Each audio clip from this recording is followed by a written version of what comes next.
Hey, everybody, welcome back to the show, formerly known as Mentor Me Monday.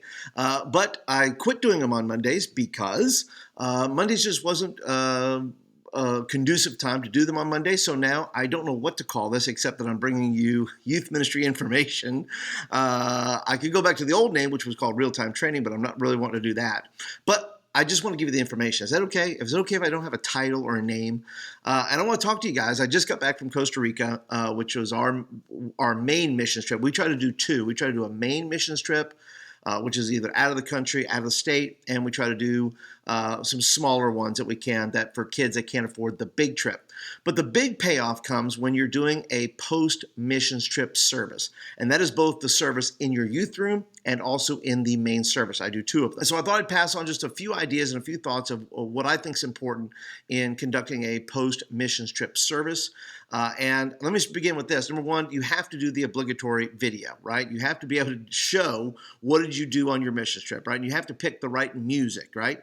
And I have a link down below, by the way, that if you're looking for some good missions trip music, I have that down in the link below. That leads to a blog post that shares the songs and the links and all that stuff that I think would be cool to use for your video. Also, the obligatory video, though, shows, and when you're taking pictures, this goes back to this, you really have to start with that.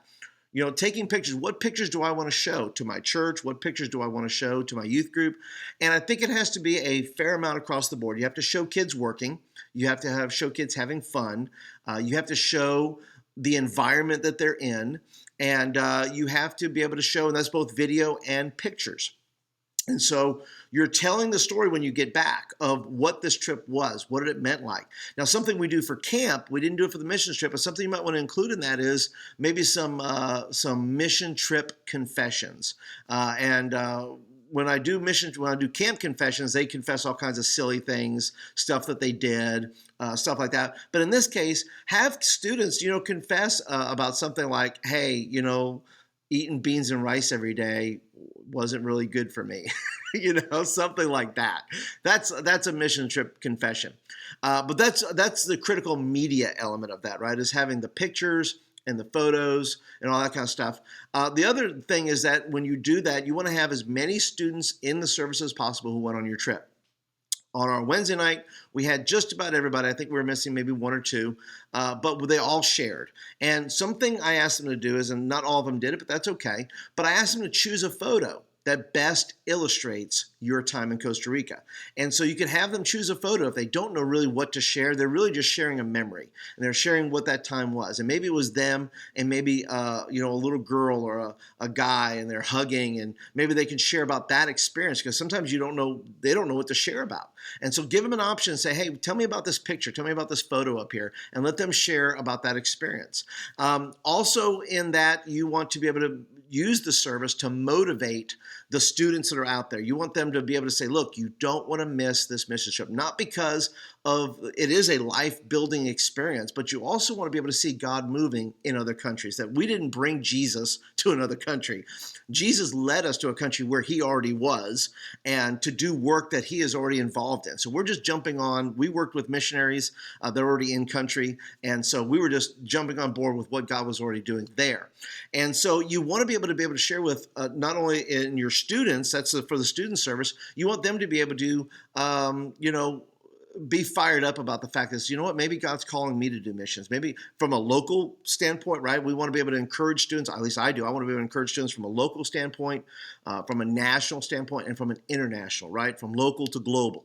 And we want them to be able to understand that. So anything you can do to put in that service to inspire them to be a part of that locally, then globally, and building some steps for them to be able to get to the mission trip that goes across the seas, whatever, that's pretty important. It's, at least for me, it's very important because I want to build discipleship and build disciples in that way where they're constantly, Jerusalem, Judea, Samaria, uttermost parts of the earth kind of thing.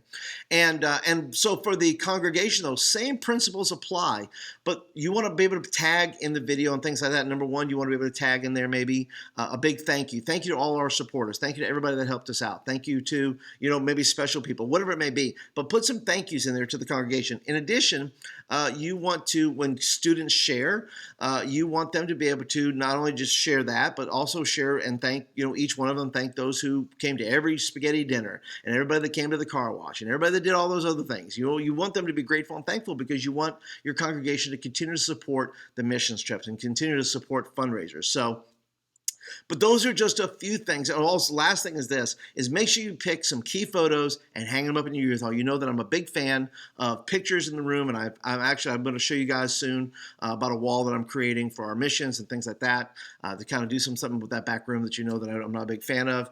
We're working on that. So anyway, that is it for today, guys. Thanks for joining me for the show that was formerly called Mentor Me Monday, but now will be called something else.